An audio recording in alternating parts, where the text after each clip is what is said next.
Eternal Wedding Collections by Chungat Jewelry. ഇതെല്ലാം എന്റെ കല്യാണത്തിന് വാങ്ങിയതാ. വാവ്, ഇതെവിടുന്നാ?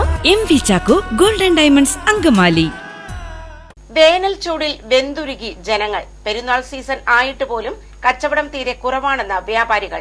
പുറത്തിറങ്ങിയാൽ ഉരുകി ഒലിക്കുന്ന ചൂടിൽ ജനജീവിതം ദുരിതമാവുകയാണ്. ഒരു മനുഷ്യനും കടകളിൽ വരികയില്ല, വെറുതെ ഇങ്ങനെ നോക്കിയിരിക്കാൻ മാത്രമേ കാര്യമുള്ളൂ.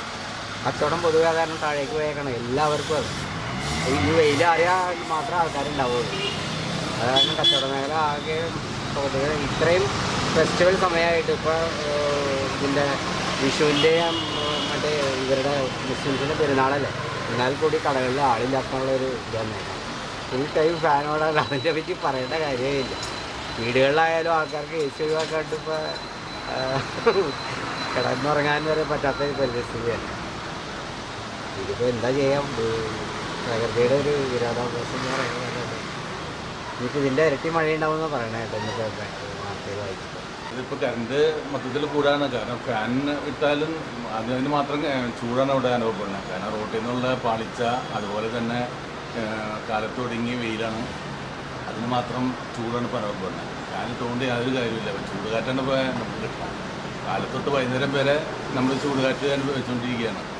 AC വെച്ചാലല്ലാണ്ട് ഇന്നത്തെ കാലത്ത് ജീവിക്കാൻ പറ്റാത്ത സാഹചര്യമാണുള്ളൂ. എൻ്റെ കറണ്ട് ബില്ലിൻ്റെ ചാർജ് കൂട്ടാൻ പോകണമെന്ന് പറയണു.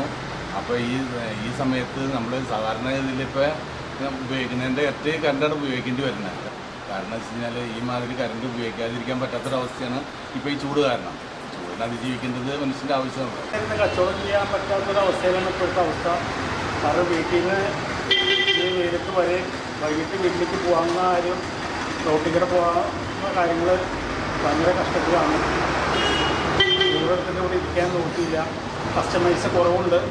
വെള്ളം ഇവിടെ വന്നാൽ നേരെ കടയിൽ പോകാൻ നേരമുള്ളൂ. കൂൾ ബാർ ഇത് മണിക്കൂറിൽ ഒരു 3 പ്രാവശ്യം 4 പ്രാവശ്യം പോകണം, എന്നാലും വേർക്കാണ്. സംസ്ഥാനത്ത് പലയിടത്തും 37 ഡിഗ്രി സെൽഷ്യസിന് മുകളിലാണ് ഇപ്പോൾ താപനില അനുഭവപ്പെടുന്നത്. കഴിഞ്ഞ വർഷത്തെ അപേക്ഷിച്ച് വലിയ വർധനയാണ് ഇത്. ഇത്തവണ നാടിനെ പൊള്ളിക്കുകയാണ് വേനൽ ചൂട്. ആഗോളതലത്തിൽ തന്നെയുള്ള പ്രശ്നമാണ് ഈ ചൂട് കൂടുന്നത്. പുറത്ത് നിന്നേമ്പോഴേ വേഗം തണലുള്ള സ്ഥലത്തേക്ക് എവിടേക്കെങ്കിലും കയറി പറ്റണം. അതാണ് വേഗം എത്താൻ നോക്കും. പുറത്ത് എവിടെയെങ്കിലും ദാഹശമനി കിട്ടുമെന്ന് നോക്കും. ആൾക്കാർ വഴിയോരത്തൊക്കെ നമുക്ക് ദാഹശമനി തരുമല്ലോ, അങ്ങനെ ദാഹശമനി കുടിക്കും. കുപ്പിയിലെ വെള്ളം കൊണ്ടുവന്നു കഴിഞ്ഞാൽ പെട്ടെന്ന് കുടിച്ച് കുറച്ചൊക്കെ അഡ്ജസ്റ്റ് ചെയ്തേ നമുക്ക് കറണ്ട് ബില്ല് കുറച്ച് തരാം, അതല്ലേ പറയാൻ പറ്റുള്ളൂ. അല്ലാതെ ഫാൻ നിർത്തിയിട്ട് ഇരുന്നാൽ പറ്റില്ലല്ലോ, അതൊരു ചൂടല്ലേ. ഗവൺമെൻറ് എന്തെങ്കിലും നടപടി എടുക്കാമല്ലോ, നമുക്ക് ഫാൻ ഓഫ് ചെയ്യാൻ പറ്റില്ലല്ലോ. പണ്ടത്തെ ചൂടെന്ന് പറയുമ്പോൾ നമുക്ക് സമാനമായിട്ട് പുറത്തോളം നടക്കാനൊക്കെ പറ്റുമായിരുന്നു. ഇപ്പോൾ നമ്മൾ ഓൾറെഡി വെളിയിലേക്ക് ഇറങ്ങുമ്പോഴായാലും പഴയ ചൂടിനെ അപേക്ഷിച്ച് ഒരു 10 ഇരട്ടിയോളം ഭയങ്കര വ്യത്യാസമായി കഴിഞ്ഞിട്ടുണ്ട് ചൂടിപ്പോൾ. പിന്നെ നമ്മൾ കിണർ കാര്യങ്ങളിലൊന്നും വെള്ളമില്ലാത്ത അവസ്ഥ, പിന്നെ ഈ പ്രാവശ്യത്തെ മഴയുടെ ക്ഷാമമുണ്ട്. പിന്നെ അതുപോലെ തന്നെ നമുക്ക് full time AC full time വിടുന്ന അവസ്ഥയാണ്. ഇങ്ങനെ ഫുൾ ടൈം വിടുമ്പോൾ കറണ്ട് ചാർജാണ് ഇന്നത്തെ അവസ്ഥ നമ്മൾക്ക് കറണ്ട് ചാർജിൻ്റെ ഭയങ്കര റേറ്റ് കൂടുതലും വിഷയവും നമ്മളെ ഭയങ്കരമായിട്ട് അഫക്റ്റ് ചെയ്യുന്നുണ്ട്. ഈ ഉച്ചയ്ക്ക് ചൂടായിട്ട് നമുക്ക് കച്ചവടത്തിലൊക്കെ ഭയങ്കര പ്രശ്നങ്ങളുണ്ട്. നമുക്ക് ഉച്ചയ്ക്കൊന്നും കടയിലൊന്നും ഒരിക്കലും ആളില്ല. മറ്റൊരു സാധാരണ രീതിയിൽ ആവറേജ് സെയിൽ നടക്കുന്നവരെ നമുക്ക് ഉച്ചയ്ക്കൊന്നും ഒരു സെയിലില്ലാണ്ട് കടയിലൊന്നും റോഡിലൊന്നും ആളില്ല, വണ്ടികൾ മാത്രമായി മാറി. അതൊക്കെ വെച്ച് നോക്കുമ്പോൾ നമുക്ക് കച്ചവടക്കാർക്കായാലും ഭയങ്കര ചൂട് നല്ല രീതിയിൽ എഫക്റ്റ് ചെയ്തിട്ടുണ്ട്. ഇറങ്ങുന്നവർ ഭയങ്കര ബുദ്ധിമുട്ടാണ്. ഇപ്പോൾ ഓൾറെഡി ഹോസ്പിറ്റലിൽ തന്നെ ഭയങ്കരമായിട്ട് റാഷസ് അങ്ങനെ കൂടുതൽ ഐറ്റം വന്ന് ചൂട് അവസ്ഥയാണല്ലോ. പിന്നെ ഓൾറെഡി ഇന്നത്തെ അവസ്ഥയിൽ ശരിക്കും പറഞ്ഞാൽ വലിയ AC വേണ്ട അവസ്ഥയാണ്, അല്ലാണ്ട് ആരൊക്കെ ഉറക്കം കിട്ടുന്നില്ല. അതൊക്കെയാണ് ഭയങ്കര വിഷയങ്ങളും കൂടുതൽ സംബന്ധിച്ച് ചോദിക്കുന്നത്. ആരോഗ്യ പ്രശ്നങ്ങളും അതിൻ്റെ വിഷയങ്ങളുണ്ട്. നമ്മൾ 24 hour വർക്ക് ചെയ്യുന്നതിൻ്റെ അത് കച്ചവടക്കാർക്ക് ഭയങ്കര താങ്ങാൻ പറ്റാത്ത രീതിയിൽ 2 പ്രാവശ്യം കർണാടക കൂടിയുണ്ട്. അപ്പം അതിൻ്റെ ബുദ്ധിമുട്ട് ഭയങ്കര വിഷയങ്ങളാണ്. ഉയർന്ന ചൂട് റിപ്പോർട്ട് ചെയ്യുന്ന സാഹചര്യത്തിൽ പൊതുജനങ്ങൾക്കായി ജാഗ്രതാ നിർദ്ദേശങ്ങൾ ആരോഗ്യവകുപ്പ് പുറപ്പെടുവിച്ചിട്ടുണ്ട്. സൂര്യതാപം ഏൽക്കാനുള്ള സാധ്യതയുള്ളതിനാൽ വെയിൽ നേരിട്ട് ഏൽക്കാതിരിക്കാൻ ശ്രദ്ധിക്കണമെന്നും നിർദ്ദേശങ്ങളിൽ പറയുന്നുണ്ട്. വൈദ്യുതി ഉപയോഗത്തിൽ സംസ്ഥാനം റെക്കോർഡിലേക്ക്. ഒരു ദിവസം 11 കോടി യൂണിറ്റ് കടന്നിരിക്കുകയാണ് വൈദ്യുതി ഉപഭോഗം. വൈദ്യുതി ഉപയോഗത്തിൽ സംസ്ഥാനം റെക്കോർഡിലേക്ക്. ഒരു ദിവസം കൊണ്ട് 11 കോടി യൂണിറ്റ് കടന്നിരിക്കുകയാണ് വൈദ്യുതി ഉപയോഗം. വേനൽ ചൂടിൽ വെന്തുരുകുകയാണ് മനുഷ്യരും മൃഗങ്ങളുമെല്ലാം.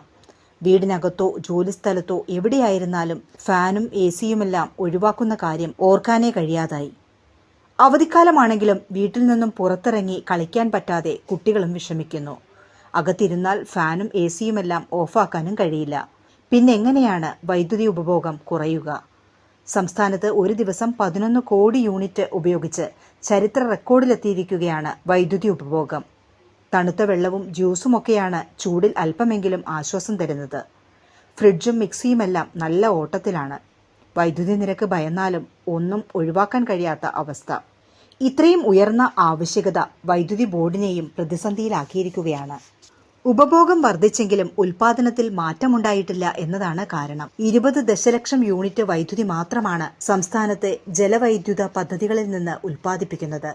ബാക്കി വൈദ്യുതി പുറമെ താപോർജ്ജ നിലയങ്ങളിൽ നിന്നും വാങ്ങുകയാണ് ചെയ്യുന്നത്. ജനങ്ങൾ കുറച്ച് ജാഗ്രത പാലിക്കണമെന്നും ബോർഡ് ആവശ്യപ്പെടുന്നുണ്ട്.